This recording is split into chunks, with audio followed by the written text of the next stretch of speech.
So this is my new winter wonderland. House in the background there, and my new RC stream and river. So crawling is a little bit more challenging than it has been. Take care.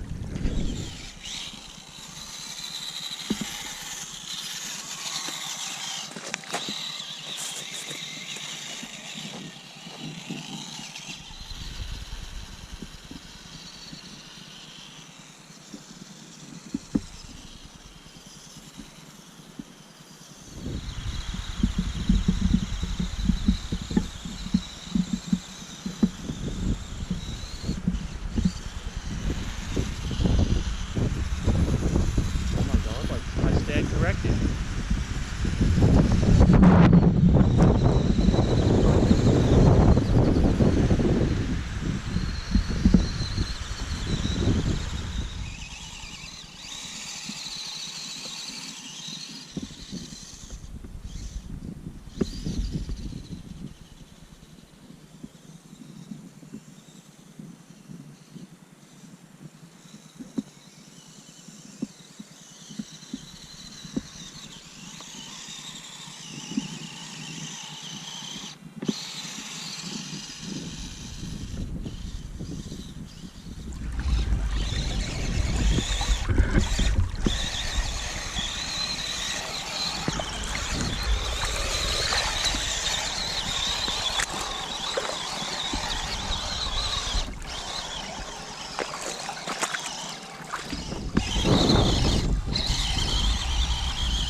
Hello RC crawler enthusiasts, Brian again here, and I'm living in the gray white north right now.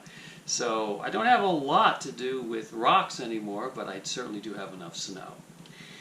No matter, what I wanted to do was I wanted to make the CR18 a better crawler.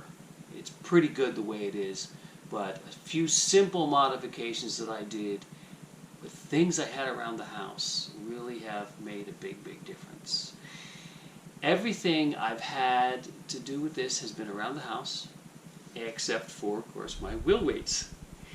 And let's start with that right off the bat. With the wheel weights, what I did was just underneath the flat boards of the chassis, I put 3 in the front and I put 1 in the back. And the first thing I did to do that was to try that out. That helped a lot, but it wasn't quite enough, especially that the CR18 does tip over easily, and it does definitely flip over easily when it's climbing on very steep climbs. So with that, I did a little experiment, and I took the wheels and tires from the Tetra X1 in the last video that I did. And thank you very much for all the people that have been looking at that and have been enjoying it. I really enjoyed doing that video also. But I knew that these wheels are bigger than the Tetra wheels on the CR18, but they're light. So I wondered, what can I do to make them heavier? I tried again with the Tetra tires on here, and it was better, but then they're smaller, so it didn't have as much ground clearance. So as you know, you want ground clearance. So what I did was, again, found what's around the house, and the couplings that go for 1-inch copper pipe are almost a perfect fit to wrap around the beadlock section of the inside of the CR18 wheels. So I said, let me try that. So I got the same height as the beadlock pieces on the inside of the tire. It almost fits perfectly. I was like, should I hammer it in? But no, I don't want to break anything. So what I did is, and you'll see in the pictures, is I just cut a groove. Once I cut it, and I did cut it with a pipe cutter.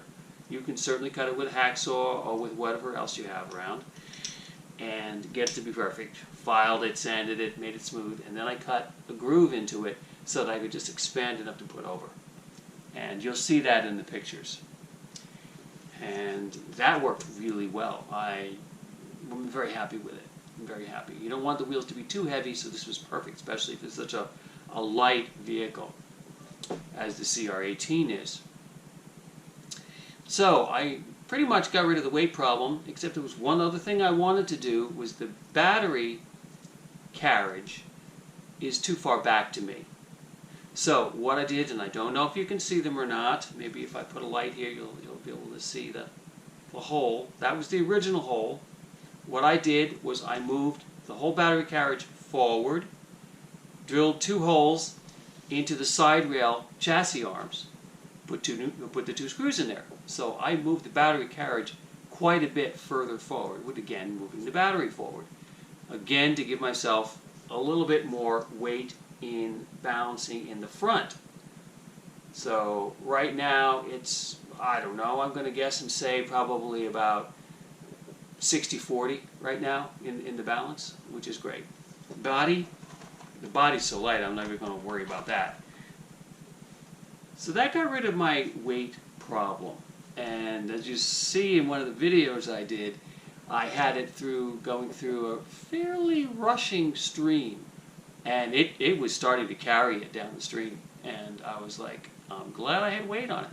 Because without the weight, this thing would be just floating down the stream like a boat. So I think it worked really well, really helped a lot. The next that I want to deal with is the steering. And I understand that this front steering bar that I built, it's a little challenging for some people. I will totally agree with that. One of the things that I wanted to do was to put the same kind of steering mechanism that I did on the MN, which is this brass piece here in the front. So what that gets rid of is bump steer. Now, as you know, the stock needs a new servo, doesn't it? The steering mechanism on the CR18 stock, although I think the new ones actually do have a panhard bar on it, had a lot of bump steer. And so to the point where the steering actually wasn't quite that accurate. So I wanted accurate steerings. First thing I did is I bought the Panhard system, put the Panhard bar on there, say that fast 3 times, Panhard bar. And it got rid of the bump steer, but a lot of the time what happens with Panhard bars, if they're not exactly placed properly, or if the chassis is not quite right for it, when you do have that, it will actually still continue. Well, one side will be really harsh in the shock, and the other side will be the normal soft side. So I'm not really crazy about Panhard bars, especially since I love shocks and I love articulation. I love, to have the movement of the suspension. To me, that's the most important thing. With this system that I have devised here, and I hope you can see it, how it works there, is I had to increase the distance from the pivot point to the top. The stock Panhard bar just doesn't make it. Yeah, I could probably find something and extend it out further on the stock bar. I did try one like that, but it wasn't enough. So I got plastic around the house.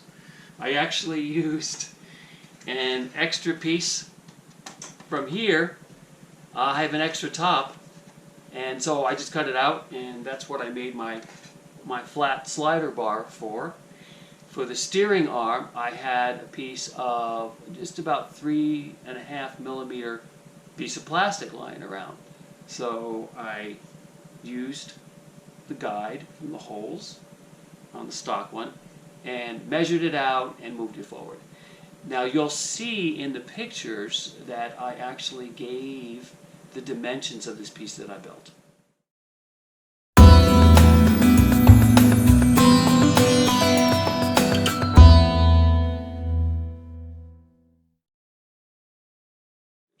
It's 61 millimeters from pivot point to pivot point for the axle points, for the steering, and there are other measurements on there. So I hope that helps. So with that, one of the things I noticed right away is how much more accurate the steering is. I mean, because the steering is now a lot tighter, and that helps a lot, as well as when it does steer, it can actually go a little bit further. There's one other thing that I did do on the steering knuckles. Is the typical kind. It has the hole, and then has the pivot go inside with the pin, and as you steer, it hits the axle. So I did only a little bit, but I'm going to do more. Is you take the steering knuckle and you literally grind it out so it's steeper angle, so that way the steering knuckle can turn further. I'm still going to do more of that, and if you have any questions about that, you can go ahead and give me some comments down below. The biggest thing I noticed is when I was climbing on that one hill in the snow and it started to stick, being able to go back and forth in the wheels quickly really helped to gain traction to get up that hill, and I was impressed with that. Especially since I hardly ever driven in snow before, so this is a whole new ball game for me. That, again, other than buying the wheel weights, is really the only expense I have used on this. If you go and buy new ones, yeah, I mean, this will run you some money, but other than that, I think it ends up to be a wonderful little crawler now. Shocks, I keep contemplating, you know me, I love oil shocks. I keep contemplating, like, do I want to put different shocks in this thing? But you know, they work pretty good. I do not know why, but there's no oil in there, but there's actually a little bit of dampening. It's still a little bouncy on the trail, but it's not bad at all. That's not bad. The biggest thing I did notice is that if you tighten your wheel nuts too much, it will stick. So you have to just tighten and then back off a quarter of an inch.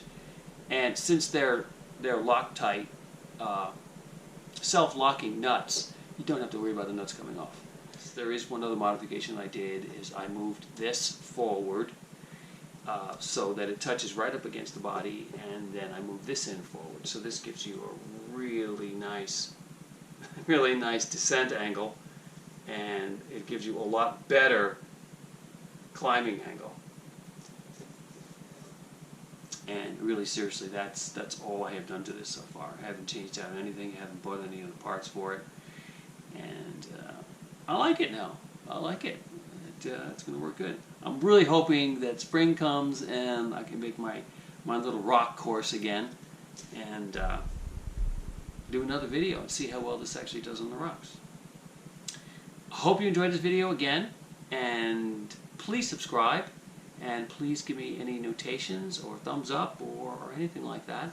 I'm hoping to get some advertising, and that would be really, really helpful to get my subscriptions up. And if you like these videos, give me thumbs up, and have a wonderful, wonderful winter, summer, warm weather, wherever you are. Take care. Bye-bye.